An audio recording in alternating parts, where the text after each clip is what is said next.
বাঁধাকপির দো ভাজি।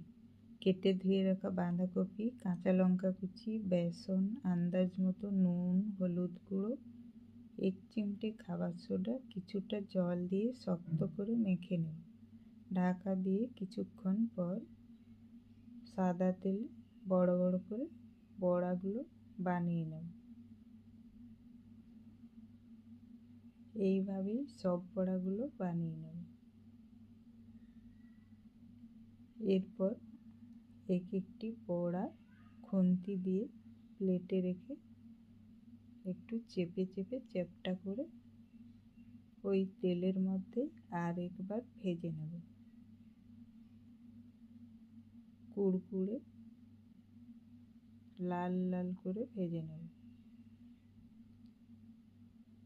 ব্যাস রেডি হয়ে গেল আজকে বিকেলের নাস্তার জন্য বাঁধাকপির দো ভাজি।